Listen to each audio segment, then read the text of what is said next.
Assalamualaikum warahmatullahi wabarakatuh. Perkenalkan, nama saya Nurul Auliani dari Ombudsman Pusat.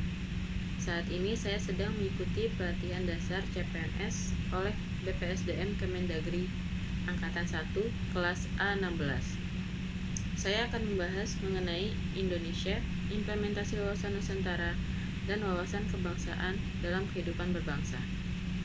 Indonesia merupakan negara kepulauan terbesar di dunia yang memiliki keragaman budaya, ras, suku bangsa, kepercayaan, agama, dan bahasa.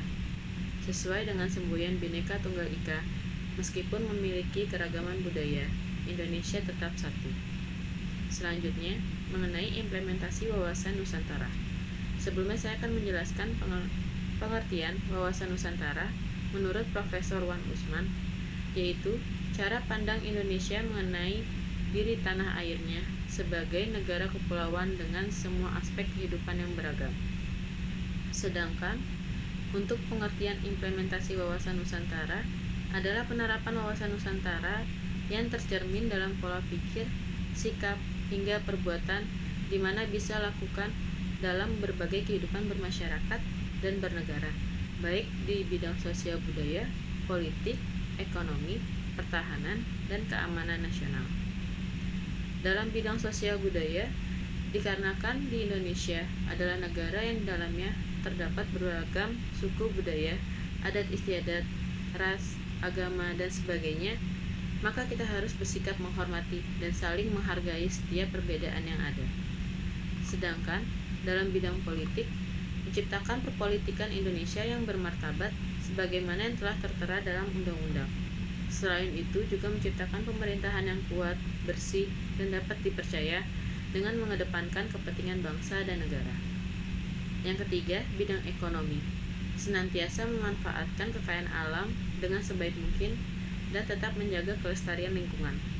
Kekayaan alam yang melimpah di Indonesia dapat dimanfaatkan dengan maksimal untuk kebutuhan perekonomian masyarakat. Dan yang terakhir, bidang pertahanan dan keamanan nasional. Senantiasa menumbuhkan rasa cinta tanah air serta membentuk sikap rela membela tanah air, rasa kesadaran cinta tanah air bagi seluruh warga Indonesia. Ini akan menjadi salah satu modal utama yang nantinya sebagai penggerak partisipasi warga Indonesia, di mana dalam menanggapi berbagai bentuk datangnya ancaman, seberapapun kecilnya dan dari manapun datangnya, atau setiap gejala yang membahayakan keselamatan bangsa dan kedaulatan negara. Selanjutnya mengenai wawasan kebangsaan dalam kehidupan berbangsa.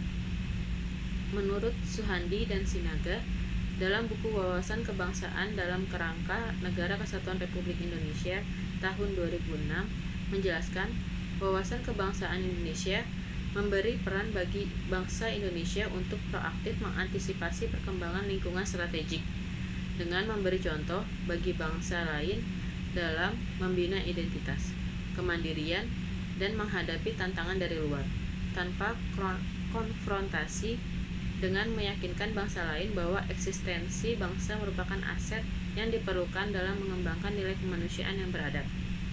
Makna wawasan kebangsaan bagi Indonesia memiliki makna sebagai berikut. Yang pertama, wawasan kebangsaan mengamanatkan kepada seluruh bangsa agar menempatkan persatuan, kesatuan, serta kepentingan dan keselamatan bangsa dan negara di atas kepentingan pribadi atau golongan. Yang kedua, wawasan kebangsaan mengembangkan persatuan Indonesia sedemikian rupa sehingga asas Bhinneka Tunggal Ika dipertahankan. Yang ketiga, wawasan kebangsaan tidak memberi tempat pada patriotisme yang licik.